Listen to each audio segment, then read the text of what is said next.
Bella, how can we mobilise more capital towards facilitating a just transition? So, and I think, we've covered some of the really, really nitty-gritty detail here, so it's really brought it alive, and I love the examples that you're using. I wonder if we could take it back to first principles to try and contextualise some of what we've been talking about. So you said at the beginning, Mark, that the social issues are important because we could transition, but we don't want to be living in poverty. More than that, we need to start understanding inequality as a systemic risk that is inextricably linked to climate risk. So when we're thinking about our institutional portfolios and we're thinking about factoring in climate now because it's in your fiduciary duties to do so, because it's a risk, so is inequality, so is the S. We just haven't been as advanced until now, perhaps, at understanding and measuring that. And then on the flip side, tackling climate change and tackling inequality is the biggest opportunity of our generation. And I'm not the first to say that. I think I'm paraphrasing someone like Mark Carney. But anyway, so what do we mean by a just transition? It's thinking about the inextricable link between the E and the S, the climate risk and the climate opportunities, and the social risks and the social opportunities. And at the Impact Investing Institute, we've defined this. We've started to define a just transition because we've included many really excellent examples. But what do we mean in principle? So we mean climate and environmental action. We mean socioeconomic distribution and equity, and we mean community voice. And I think, again, we've touched on that a bit here, but we haven't really focused on how important that aspect is to a just transition. And there'll be so many good examples in the communities you're talking about, I'm sure. So that's what we mean by a just transition. Now, how do we mobilise capital to achieve outcomes here? Well, again, we've sort of put, working with many, many different stakeholders, organisations, and across lots of different countries. We did this work as part of a G7 task force last year. How do you sort of put the meat on the bones there? That's a kind of blueprint, if you like, for how you mobilise capital. But what's the detail underneath it? And so we started to work with asset owners and asset managers to understand what does it mean to actually allocate capital towards outcomes in these three areas. So on the climate and environmental action, we mean investing in initiatives that we've covered, for example, like clean energy, resilient infrastructure, circular economy, and to have a positive impact on at least one of these and not to have a negative impact on the others, a do no harm principle. On socioeconomic distribution and equity, we mean access to affordable healthcare, we mean access to resilient infrastructure, affordable energy, affordable property. And if you're thinking about where you're allocating capital, not to have a negative impact against any of the principles within that section. And then on community voice, what this really means is how are you impacting the communities in which you're operating and the people that are impacted by your investments or by the projects in which you're investing, and how are their voices included in the project that impacts them, or ultimately in the finance that's flowing towards them. Now, it's all still very theoretical, so what we're doing now is we're gathering a group of really pioneering asset owners and asset managers and development finance institutions and government bodies to get behind this and say, okay, theoretical, fine, we're behind this, we're signed up, we want to achieve a just transition. Now we're going to put our money where our mouth is. How are we going to do this? Pleased to say that, Railpen is going to be joining us on this, as well as some other major asset owners and asset managers. And over the next few months, we're going to come up with criteria for a just transition. So these principles, these criteria, and ultimately a label for products that are looking to achieve a just transition, and the criteria that asset owners can incorporate in their mandates to encourage their asset owners to take more positive action towards a just transition. And this, we're hoping to achieve two things. One, tackling the greenwashing that is gaining so much attention at the moment in the media and is having a serious impact upon certain financial institutions. Rather than just saying we're going to invest towards a just transition, we're defining what it means, how you achieve it, and whether you've reached that threshold. And on the other hand, we're mobilising more capital towards it, because when you can define it and when you know what it is, you can put your money towards it. And so we're hoping through this to really kickstart the mobilisation of serious, significant amounts of capital towards a just transition.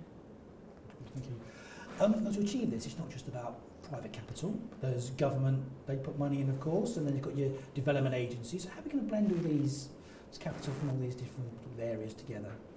It's a really good question. I mean, institutional investors are absolutely critical, but we know that due to their fiduciary duties and many other different sort of governance and structural issues, it can be hard to especially move into an area that you think is new and high risk, and especially in emerging markets where those risks, especially political risks, are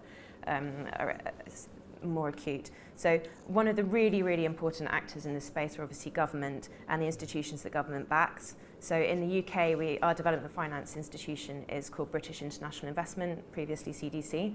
It's wholly owned by government, by the FCDO. And we have these organisations in most countries around the world. And indeed, the FCDO and British International Investment seed similar types of investments in other countries. Now, these sit on huge amounts of capital whose role is to play a de-risking role in the market through guarantees, through insurance, through currency financing, also through technical assistance, grant funding essentially, to upskill or to provide for free some sort of assistance that is needed in the creation of vehicles. Investment vehicles, and as a result of that, then the institutional investors can move in. Often before that, so you have this multi-layered approach. You have government funding, you have your development finance institution, and then you have impact investors, which has gone mainstream to an extent, but there is a relatively large industry globally of really, really pioneering institutions that are impact first. And they're often going to be, because they put impact at the forefront of their mandates, their strategies, they're going to be first movers. And so they're another layer of de-risking. And by layering up these different types of capital, we then create a situation in which we hope to attract the institutional investors into these vehicles. As you well know, that often requires a long track record, and it requires the ticking of the boxes of all sorts of other things. So this takes time, but there are vehicles out there now. There are significantly sized vehicles, just transition vehicles, mostly in the private markets, that have 10 plus year track record, that have competitive risk-adjusted returns, thanks to the work of those impact investors and that government funding. Thank you, Bella. Thank you. Chandra, are you seeing much evidence that investors can help facilitate a just transition in a way that means they can still make the return they need, an adequate return? I like the way the question's phrased for whether are we seeing that, whether investors see that there are these opportunities. For us as investors, I mean, just to the comments made before, there is obviously a lot of knowledge, a lot of work being done on defining criteria, which is necessary. What we do see, I mean, asset owners and managers are key stakeholders, but I think the more important stakeholders, in my opinion, are the companies and the communities themselves. So when you have the miners, when you have the energy companies, when you have the consumer discretionary companies out there who are actually tackling climate change and tackling social inequality themselves, to be able to understand granularly what that means, what a just transition means. A just transition at a headline looks fine, and just like everything else, ESG and everything else, climate, we don't want it to be a situation where it's a tail wagging the dog. Going in, just throw capital at something that, because it's a headline, we don't understand what the specifics are. So I think what needs to happen and I'll come back to the question in a second, but this is more around, for us, we need to see evidence that companies and communities are actually able to transition the economy from extractive to regenerative.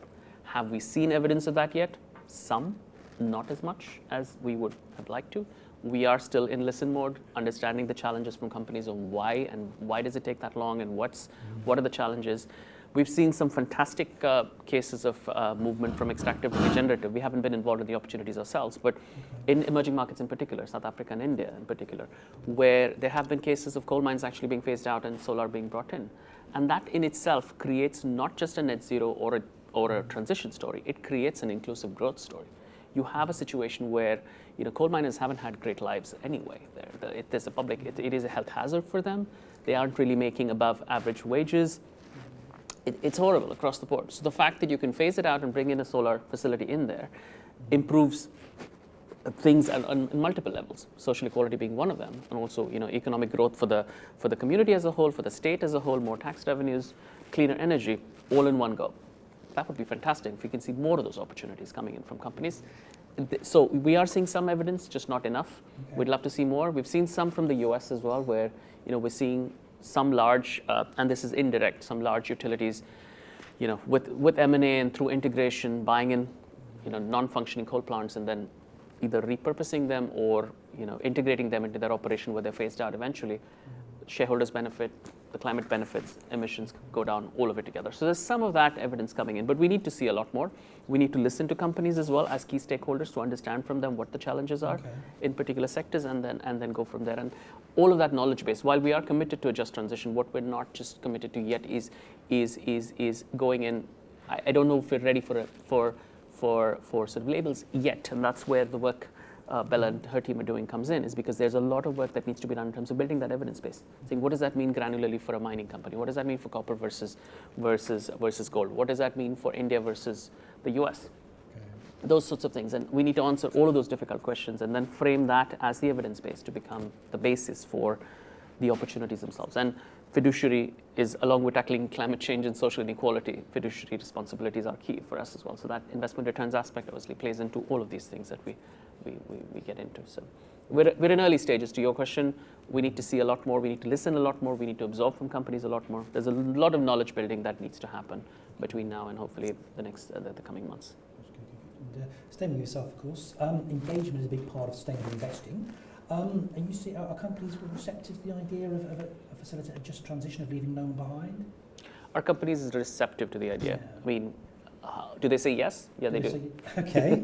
Does that mean much in the transition itself and in terms of reducing emissions? Not much. I mean, if you look at the Climate Action 100 surveys around just transition indicators, they've I think it's about 73 or 74% of companies that don't qualify at all in the indicators. And this is for basic awareness of just transition, discussions around just transition, incorporation of considerations around reskilling and employment for workers or compensation of some sort in the transition. So it is at a pretty weak stage at the moment in terms of, but companies are willing to engage, they're willing to listen. Like I said, it's early stages at the moment. And I think that's why the evidence base and the push is needed. The evidence base for the knowledge and for us to become more intelligent around exactly what the challenges are that the companies are facing in balancing social equality and climate change and their shareholder value as well.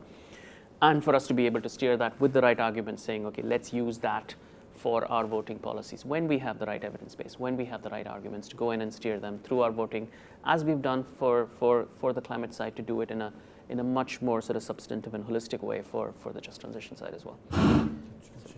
Thanks, Sandra. Thank you. Bella, are enough community voices been included in the work to transition to a net zero economy? No. No, they're not, because it's really, really hard.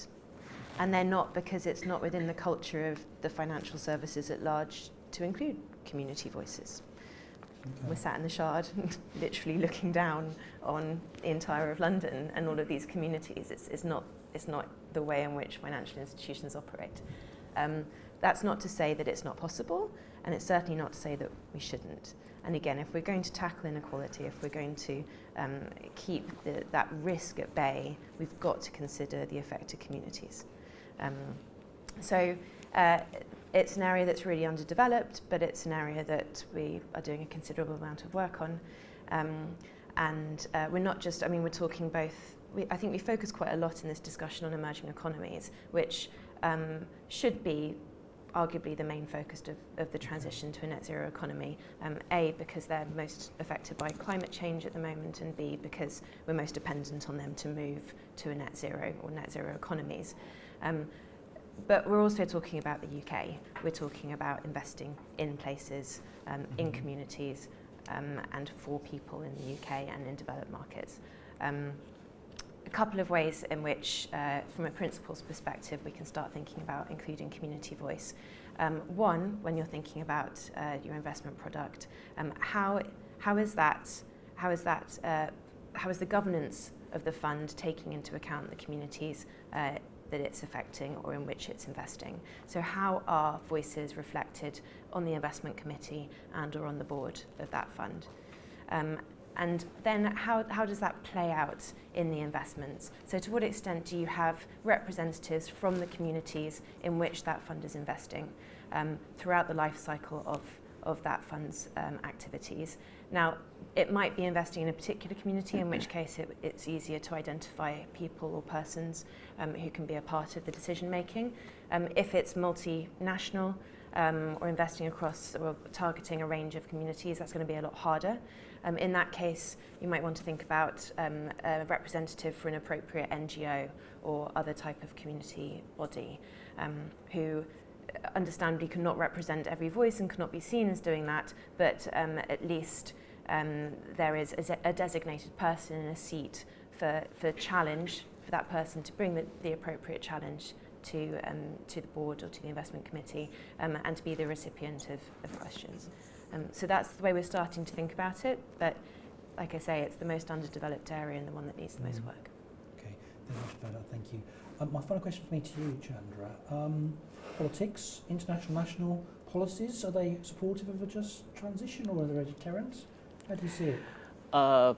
National politics, I do see it as supportive. I think there is definitely the impetus around reaching net zero within the UK, as Bella mentioned, to also tackle social inequality along with it. Just transition is encompassing a lot of those considerations as well. And I think it does become imperative on politicians and on companies and local governments as well to support just transition as an initiative. I mean, for overall well-being of the voters itself. International, I'm a little less optimistic about, just purely because of the fragmented nature of politics, and we all keep hearing the word deglobalization, all of those sorts of things, and we still haven't been able to have a global carbon tax or even a European / developed market carbon tax in place yet. So having those challenges in place, it may be a bit more of an uphill battle in terms of politics helping the just transition process, given every country might be focused on its own possibly. So I think it's a bit more complicated on that front. But on the national side, I think it should be a net benefit as opposed to the other way around. So. Thank you. Okay, guys, does anybody have a question for our panel from the audience? If you just put your hand up, and we've got some microphones. The gentleman down here, if you could just say who you are and who you represent before you ask your question. Yeah, just there in the purple shirt. Nick Spencer from Gordian Vice, and thank you all for your contributions. Well, I think other people here know my view on metrics, but metrics usually come up particularly by the sort of regulators and trustees and boards trying to oversee it. So interested view on metrics, if I can bring out two aspects. One, to achieve the just transition, we need to engage in, it's called the dirtiest or most emitting part of the economies and bring them through. That's where the money's needed. It's the emerging markets. It's the areas that don't have the capital now and need it most for the transition. But how does that sit against people saying that they've got asset owners' long-term emissions reductions targets? Because if they invest in these places, their apparent emissions are going to go up. So that's the first part.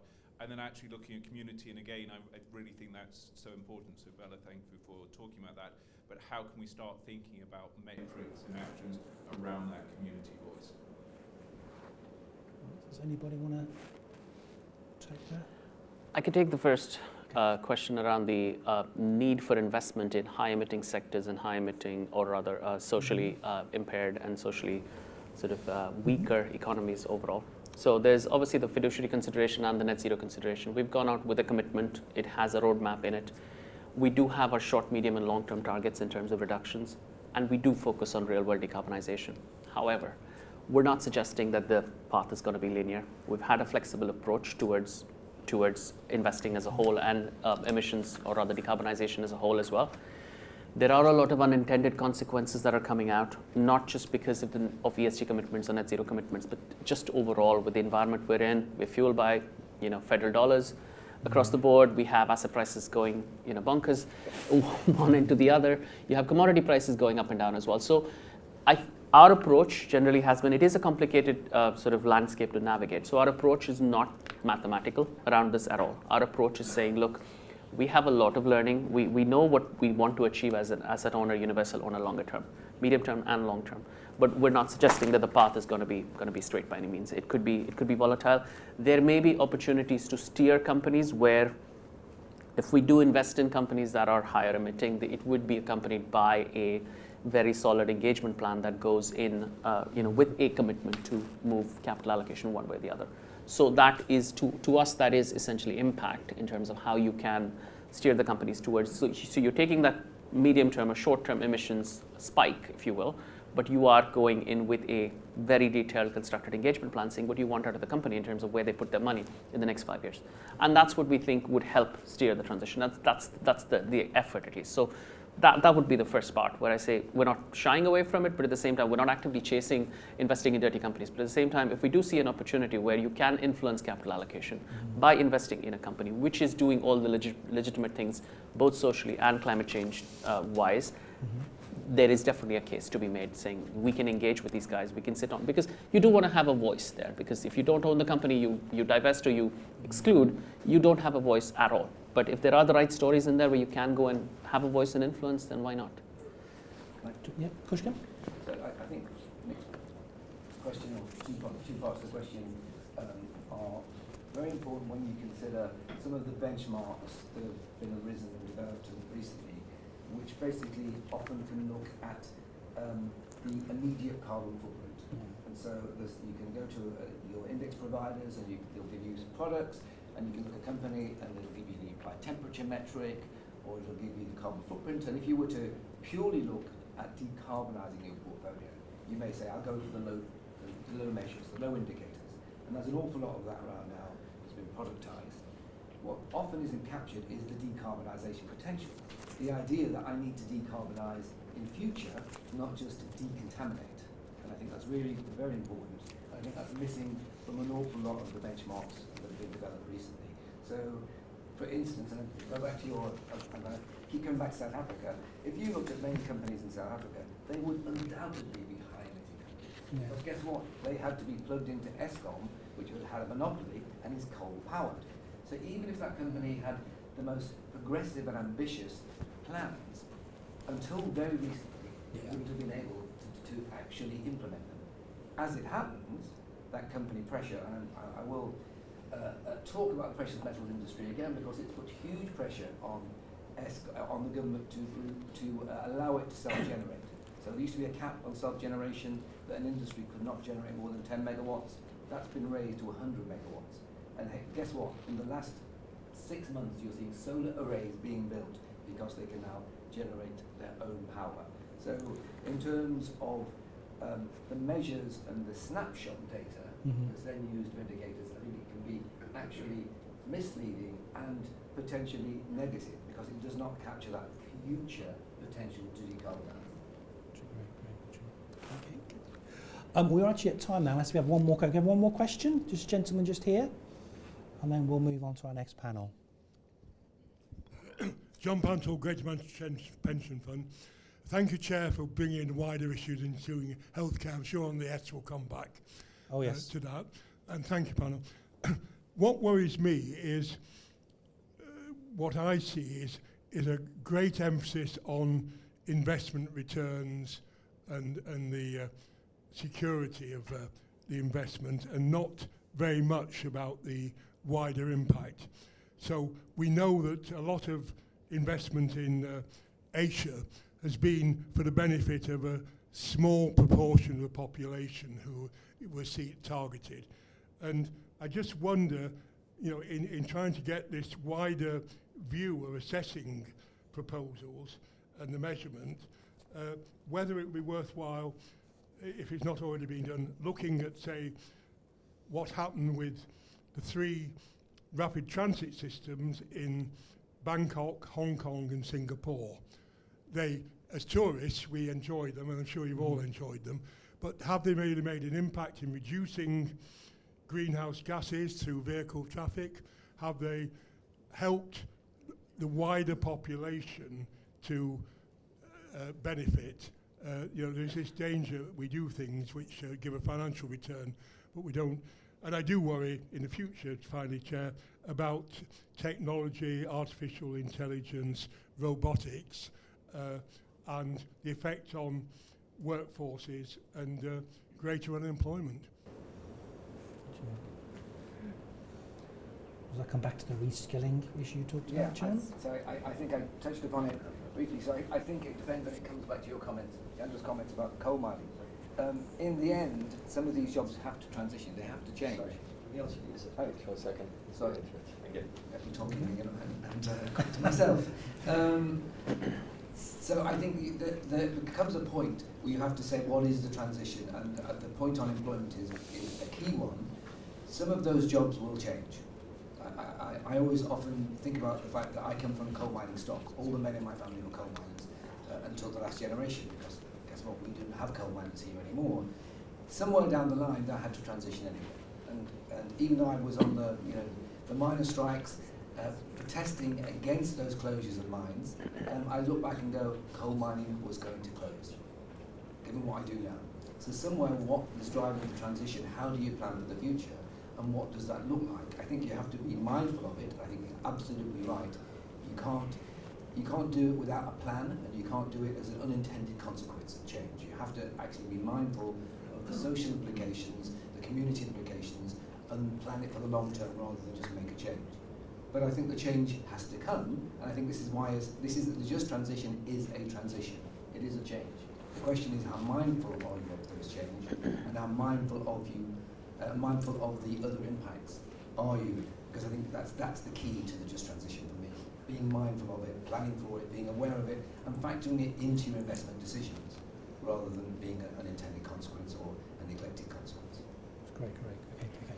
Unless anyone has anything to add to that? That's perfect. Okay, thank you very much for your questions. I'd also like to thank Bella, John and Chandra for sharing their views on what is a very important topic with us. Thank you very much. Thank you.